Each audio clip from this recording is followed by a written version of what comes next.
I'm looking for Kathy Donnelly. I'm here, Dale. Can you hear me? Oh, got you now, Kathy. Welcome back to Face. Thank you. Thank you for having me. It's great to be back. Yeah, and I think it's always a good time to talk to you, Kathy. But with markets continuing to advance, yeah, I'm interested in some of your uh, prior calls and what you're looking at now. If you could please share your screen, it's the green box. Here we go.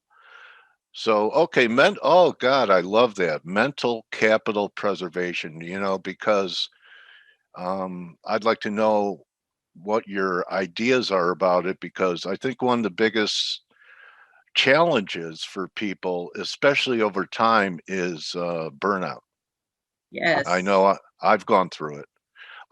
So, God, let's hear about this, Kathy. Great topic. Yeah, thank you, Dale. Well, I was thinking about something different because, when we talked last time, I told you, or I told the audience, we were talking about, okay, well, what's going to be looking good and what am I looking for? And I'm still waiting for some of these IPOs from 2020 that came out in 2020 to start setting up, for some institutional advance phases, Right. essentially waiting for that institutional due diligence phase to complete so that we can look for those first mature bases and then catch those runs. Do you agree with And Tom Petty, Kathy? Huh? sure. Yeah, What, waiting definitely. is the hardest part? Waiting is the hardest part. And, there has been rotation. It's not like there hasn't been stocks to play, but as you know, my specialty is IPOs and I really Right. want to look for those types of setups. And, we had so many great runs in 2020, and now those ones that have run have been correcting. And the newer ones that had initial runs right after their IPO first base, and those are now correcting. And so I think for me anyway, I'm still waiting for these setups to set up, and they're not there yet. So I thought we'd talk about something a little bit different that we can use to play on stocks from big stocks that ran last year, a potential holding method, and then also something to look into when you catch that next big one. And that's what mental capital preservation is about. Okay. Yeah, everything's So psychology. I think it's all in our heads, Kathy. well, it definitely. The problems, the talent, everything is in our head. So go ahead. I'm laying on the couch now. Give me some mental cap preservation therapy here. We definitely have to train our brains, just like we have to train and exercise our bodies. We have to train our brains as well, right? Yes. So, Jesse Livermore, one of the greatest trainers of all time, he said that preserving mental capital is more important than preserving physical capital. So that's kind of, the origin of what we talk about in the book. So, Okay.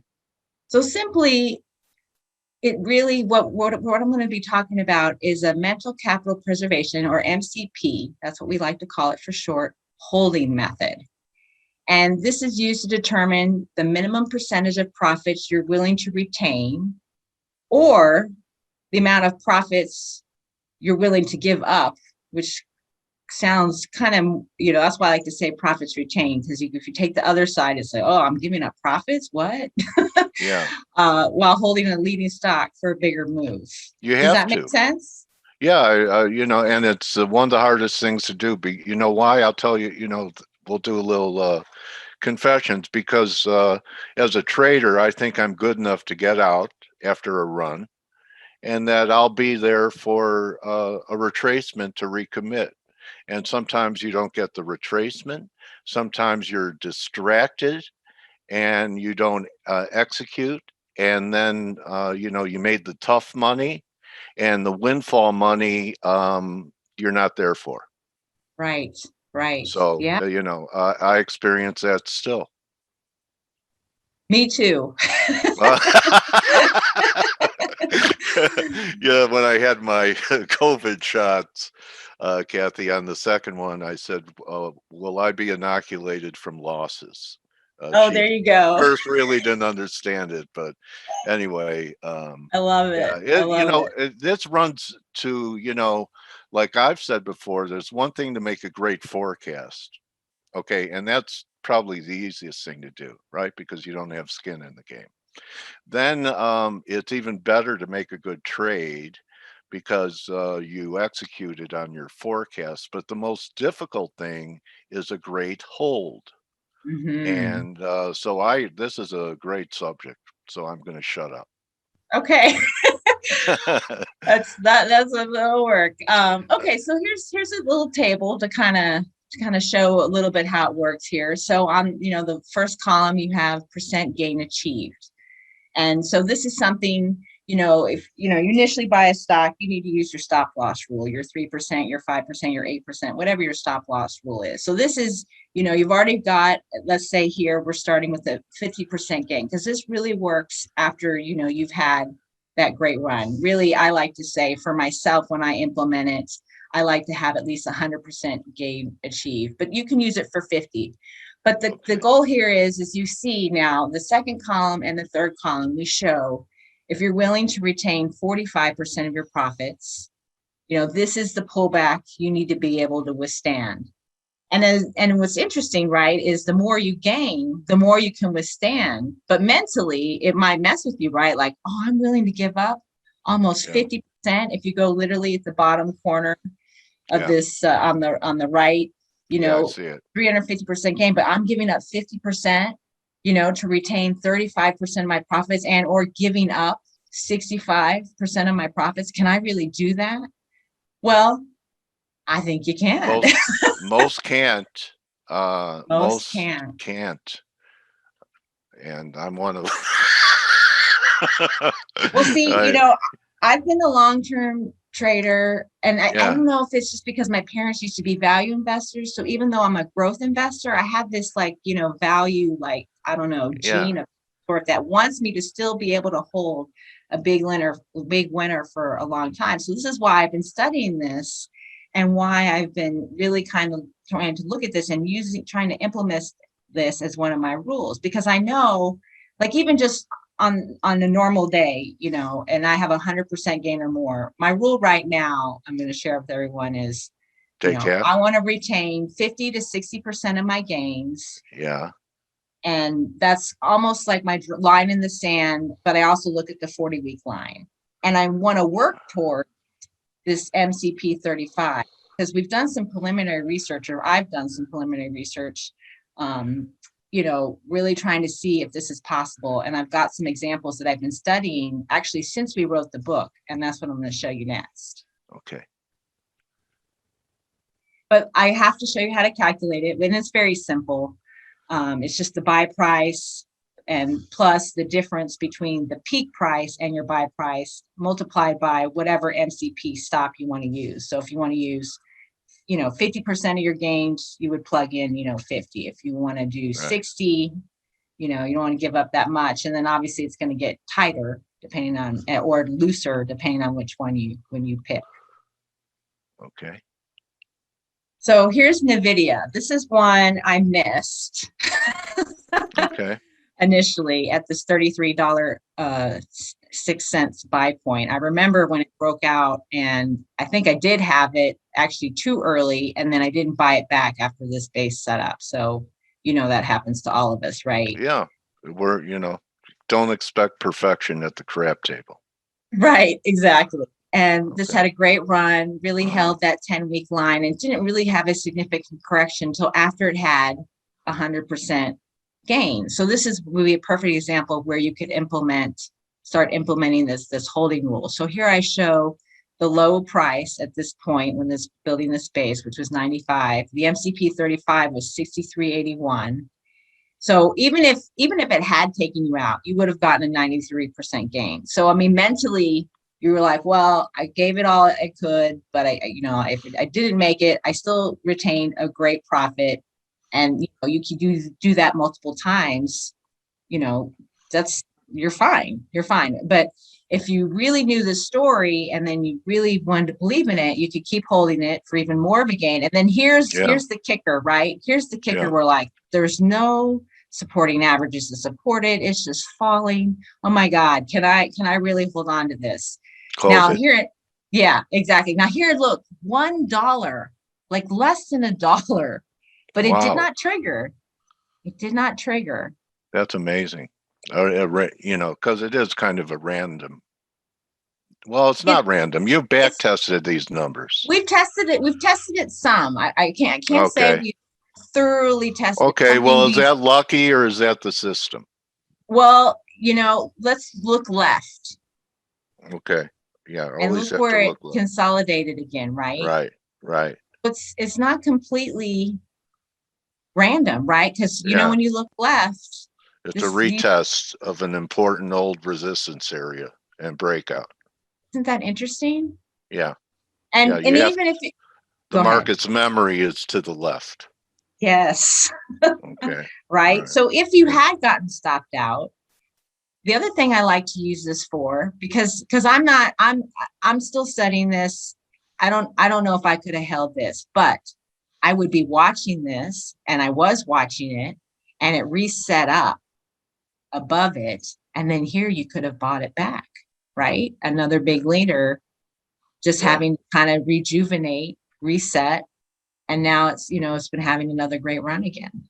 Yeah. And at this Rep- point, you would have retained 275% if it had taken you out. And then you could have maybe seen, well, it did this setup, and then you could put some of that money back in. So, some things to think about, right? Different ways to look at it. What are your goals? What are you willing to give up or retain, or for some of those really great super growth stocks? How do you help people? Most people don't have this paradigm. And I know you said that, your parents were great role models, investing role models for you because they bought and they probably had very long holding periods, especially for buying deep value. You have to be patient, right?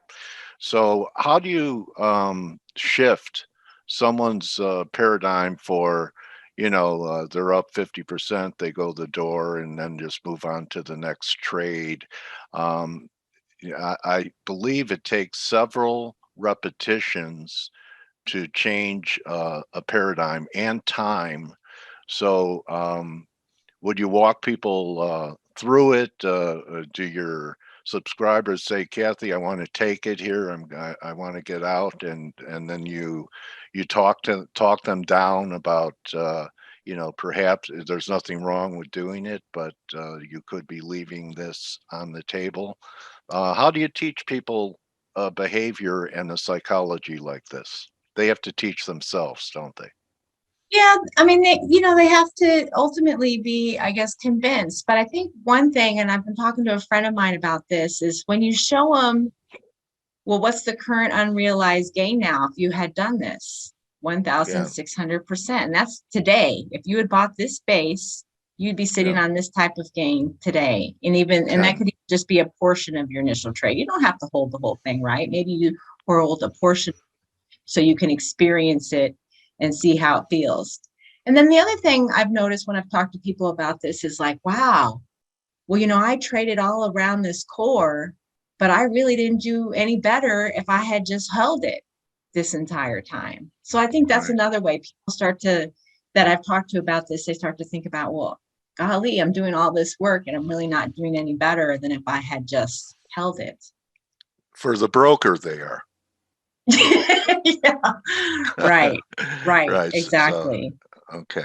All right, well, let's look at the next one. So I wanted to show Zoom because this is one that I traded, and I no longer own it, and I'll explain that in a second. But if you had bought this initial base here, pretty much right as the pandemic was starting, and very volatile in this period. But this I just want to show because at this initial big correction, you were taken out. And the reason why I'm highlighting this is that, again, as I stated at the beginning, it really doesn't work unless you have 100% gain or more. And here, clearly, if you bought it here, you don't have that cushion, and you need to Right. use other rules if you're trying to stay into the stock, like maybe the 10-week line or whatever, and make sure you're cutting it at your stop loss of 8%. So you would have been taken out here.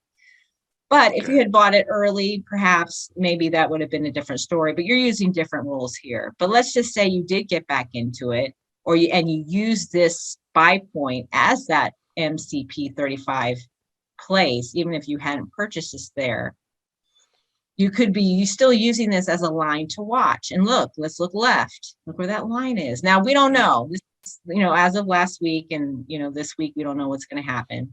But it hasn't taken out that MCP 35 yet. It is kind of amazing that just, a percentage number and I think that's what you're telling us and what you're noticing, because you keep saying look left. I mean, it is close to a fib number, 38.3, but it's interesting how important technical areas occur right at just what is a raw number of 35%. Is that a coinkydink or what? What do you think? I think the universe is speaking to us, Dale. Okay.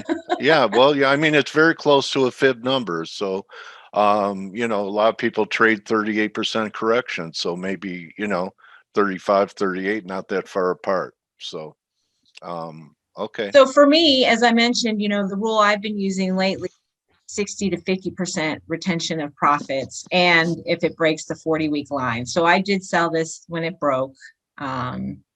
But I'm watching it. I'm watching it for maybe it does something like NVIDIA did that we just looked at.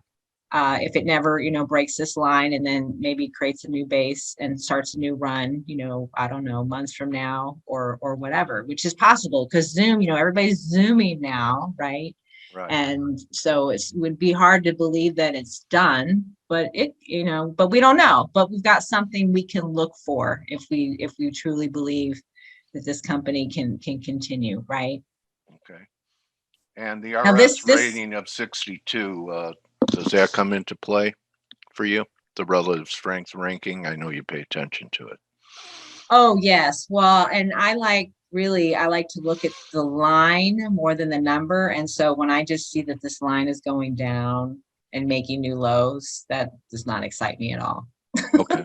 All right. So just if you were still holding it or if we were just playing the game like we're showing here, you would be still sitting on a 200% gain at the current price, not at the MCP price. The MCP price, it would be 157 if it takes you out. So you would be giving up, as I said, 65% of your gains. Okay. All right, now here's the really amazing one, Dale. Tesla. Now I have to show this on two charts, and in our book we highlight Tesla's like the life cycle trade, and we have a version of part of this chart in the book, and now I have it here updated. Here was that initial run, that IPO advance phase. Here's our due diligence phase, and just like we studied, it broke out and created this super nice IPO advance phase. Excuse me, nice. Institutional phase, right? Okay. And then it had this first big correction right here. And I remember this because I did buy it here. And this was before we did the research. So lucky chance, I don't know. I knew it was going to happen. The universe was speaking to me. Yeah. I actually was lucky. Yeah. I was lucky enough to play this. And I even held it through this because again, I was holding on trying to hold on the 40-week line for longer term gains. So here, it would not have taken you out. You'd still be holding it here. Right. And then here, you would still be holding it, even here with this MCP 35. And then 3 here, same thing. And now here's the COVID bear, this most recent correction during the COVID bear and it kept you in. It kept you in if you were willing to wait till Friday. So this is different. And this is, I think, a good point, because sometimes, especially if you are even a midterm to long-term trader, you like to wait till Friday, right? Because you just sometimes, the institutions come in and they buy up all those shares. So also Friday gives you a weekly close, which is more important than a daily, more important than a 4-hour. Weekly closes are significant, I believe. So right, yeah, exactly. Yeah. And we can even look a little left here, and we can still kind of see some. I mean, this is a very zoomed out chart or whatever, But you could probably see similar correlations. Let me show you the most recent chart here. So this is the part we already saw. Here's where we cut off the chart, and here's our most recent correction. We're still holding it now, split adjusted. Just want to point that out. But look at this gain, Dale. Wow. Yeah. That's a Isn't that life amazing? changer. That's a life changer. It's a life changer, even if you didn't hold all of your initial position. Now, I know some people say, well, I don't know if I want to hold this dead money. That's Well, you would valid. need, it's not dead money, but you do need the patience of Job. Yeah. Yeah. Oh yeah. I mean, really, you do. I mean, and sometimes, it's tough to change, but for people that, don't want to be tied down to their trading platform and have to, spend hours and want to go about their lives. This is a methodology that you really don't have to watch us all the time. In fact, maybe watching it is counterproductive. What do you Exactly. think? And I think what is also really important to bring up, I was thinking about is, some of those the value traders we talk about that just hold and hold, they're holding with no rules. Here you're holding, but you still have a line in the sand to protect you from Right. anything that could potentially happen. You're not just blindly saying, well, I'm going to hold forever, because you do have a line, because you just never know, right? You can never say never. Yeah. One of our viewers is saying, Kathy, just so you know, I was a good friend of Job. So, Ah! but they're commenting on my age. Let me ask you this: any comment on the pressure? We touched upon it lightly last time. The pressure all these SPACs are under now. I mean, I think they're really under.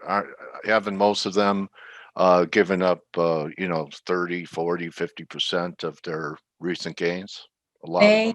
yeah, I mean, they look really volatile. They look really Yeah. volatile, and I'm still looking at them, but I don't know. I think, in a year from now, maybe we'll have a little bit better idea of how we can really maybe treat them. But yeah, I look at the chart, I can tell it's a SPAC, and I just say, wow, that's volatile. I really like to see some tight action. Okay. Okay. So these are your personal observations here. Yes, I didn't, they haven't been thoroughly back tested. I've been observing this for a while since we put together the book. When we initially did the Tesla model with 35, and is basically kind of how we came up with it. We came up with it based on that initial Tesla model. And then I've been watching it on these other stocks, NVIDIA, Zoom, and others. And so, yeah, and I just wanted to share with everybody. Maybe it's something they can look into. Maybe it's something that appeals to them. I'd love to talk more about it. Best used after gains of 100% or more. Great way to hold a super growth stock for amazing run, and then a stalking method for a potential bottom Yeah. for it to start a new run. So Yeah. so So yeah. you're always screening. So I know there are a lot of people that I think it's a good idea to have something like this happening for you, along with if you're doing short-term trading. Learn from me that most of my life was mainly, swing. Really haven't had the patience for long-term position trading, and most of the people I know that have really done well in the business know how to sit with a great trade and have a great hold. So, what's the best way for people to learn from you, Kathy? Well, they can go to our website to, get the link for this interview will be there, and all the interviews that my co-authors have done. I'm on Twitter, and, I don't necessarily start a lot of initial original tweets, but I'm happy to answer any questions that people ask on Twitter. So yeah, reach out to me there. And then I'm also on LinkedIn as well. Happy to talk to people on LinkedIn as well. Well, Kathy, another great presentation. I really love mental capital preservation because we think of capital preservation as only being the money, but the psychology and being able to sleep at night, the way to avoid burnout and extend your career was a great presentation. Thank you for bringing this to the table for our community, Kathy. Thank you. Thank you, Dale. I really appreciate it. And like you said, it's all about intelligence gathering. So, Yeah, I really love that. And yeah, so, yeah, maybe this is yeah, something that will be helpful yeah. to somebody else. Maybe me. Yeah. How about that? I'm at the stage where I'd like a few Teslas before I check out. So anyway, Kathy, thanks so much for being with us. You're a warrior, and you have a great demeanor, and you're a natural teacher. So anyone that wants to learn how to position themselves in super growth stocks, and whether we have corrections or not, you know, this bull market can extend for who knows, maybe another couple years, even if we had a 30% correction, just like COVID. So, Right, right. yeah. So thank you very much, Kathy, for being here, and look forward to talking to you again this summer. Good hunting, and great talk on patience, and that you're, being patient, waiting for these things to develop. We get paid to wait, Yes, and absolutely. I could hardly wait till we talk again. Thank you, Dale. I really appreciate it. It's a pleasure always. Okay, everyone, Kathy Donnelly, you could find her on Twitter at KGD Investor. Check out her book, The Life Cycle Trade, and go to her website, and maybe she could help you find something that you could, that could be something that aids towards your retirement. And it takes big gains to make up for all the small losses. So, again, Kathy Donnelly, thank you for being here today. And everyone, you could join the team and Blake for the morning edge in 15 minutes. That's a wrap. Remember, and don't just count your mental capital preservation, count your blessings. And we all have them. Find something you're grateful for. Don't take everything, every trade too seriously. Money comes and goes. Time is gone forever. Make it count. And we'll see everyone tomorrow. Adios. Thank you for your attention today.